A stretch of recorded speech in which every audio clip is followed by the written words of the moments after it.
प्रणाम भगवान। ओम श्री गुरुवे नमः। ओम चैतन्यं शाश्वतं शान्तं व्योमातीतं निरञ्जनं नादबिन्दुकलातीतं तस्मै श्री गुरुवे नमः। ओम शांति शांति शांति। ओम भगवान श्री रमण महर्षि से बातचीत। और एक यात्री ने प्रश्न पूछा कि मोक्ष प्राप्ति के लिए क्या करें भगवान। महर्षि जी कहते हैं कि यह जानो कि पहले मोक्ष क्या है। भक्त कहता है कि क्या इसके लिए मुझे उपासना करनी चाहिए। महर्षि जी बता रहे हैं कि उपासना का उपयोग चित्त निरोध तथा एकाग्रता के लिए है। भक्त कहता है कि क्या मुझे मूर्ति पूजा करनी चाहिए, क्या इसमें कोई दोष है। भक्त क्या मुझे मूर्ति पूजा करनी चाहिए, इसमें कोई दोष है, ऐसा प्रश्न किया। तो महर्षि जी कह रहे हैं जहाँ तक तुम स्वयं को देह समझते हो वहाँ तक कोई हानि नहीं है। भक्त जन्म मृत्यु के चक्र से कैसे बचें। महर्षि जी कहते हैं इसका अर्थ समझ लो। अगला प्रश्न कि क्या मुझे अपनी पत्नी तथा परिवार नहीं त्यागना चाहिए। महर्षि जी वे तुम्हें कैसे हानि पहुंचाते हैं। सर्वप्रथम यह जानो कि तुम कौन हो। अगला प्रश्न कि क्या पत्नी धन ग्रह का त्याग नहीं करना चाहिए। महर्षि जी कहते हैं पहले यह जान लो कि संसार क्या है। क्या ये वस्तुएं ही संसार हैं। क्या ऐसे व्यक्ति नहीं हुए जिन्होंने इनके मध्य रहकर भी साक्षात्कार प्राप्त किया है।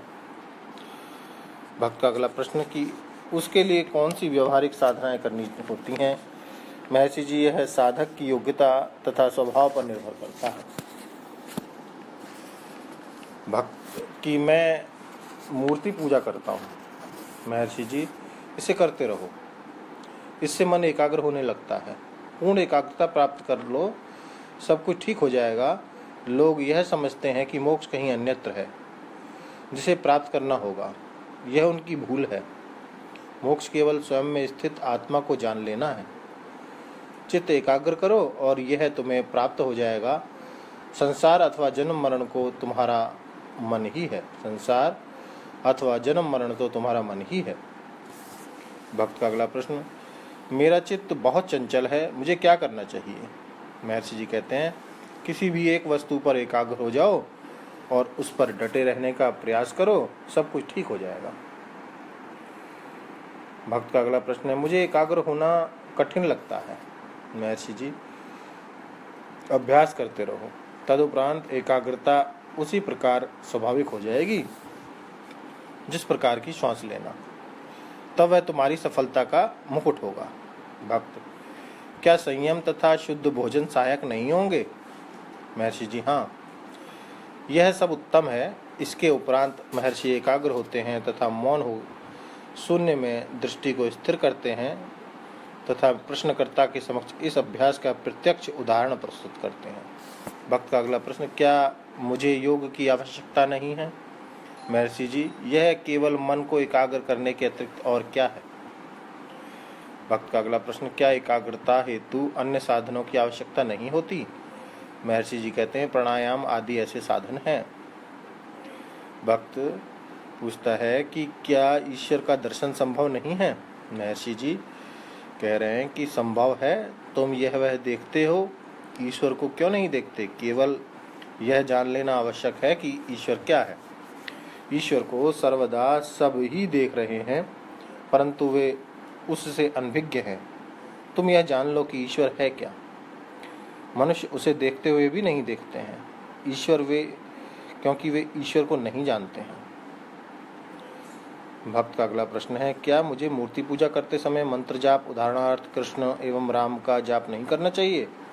महर्षि जी मानसिक जप बहुत अच्छा है, इससे ध्यान में सहायता मिलती है। जब मन जप से परिचित हो जाता है तभी तुम यह अनुभव करने में समर्थ होते हो कि वास्तविक पूजा क्या है। यह अपने स्वयं के व्यक्तित्व को अपने इष्ट में खो देना है। भक्त का अगला प्रश्न है क्या परमात्मा हमसे सर्वदा भिन्न है। महर्षि जी सामान्यतः लोग ऐसा ही मानते हैं, किंतु यह भूल है। उसे अपने से भिन्न न मानो। तभी आत्मा तथा परमात्मा की अनन्यता की अनुभूति होगी।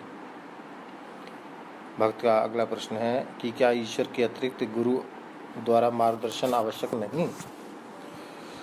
तो महर्षि जी कहते हैं, होना क्या है, विचार करने वाला सर्वदा वह सत्य ही है। अंततो गत्वा वह इस तथ्य की अनुभूति कर लेता है। हम अपने आप को यदा कदा भूल जाते हैं कि जैसे कि सुषुप्ति तथा स्वप्नावस्था में, परंतु ईश्वर सर्वदा जागृत है। अगला प्रश्न है भक्त का, मूर्ति पूजा के अतिरिक्त क्या गुरु उपदेश की आवश्यकता नहीं है? तो महर्षि जी कहते हैं, बिना उपदेश के तुमने इसे प्रारंभ कैसे किया? बड़ा अच्छा प्रश्न आ गया। अब इस प्रश्नोत्तरी को और आगे बढ़ाते हैं अगले सत्संग में भगवान। आज यहीं तक। ओम शांति शांति शांति। प्रणाम भगवान।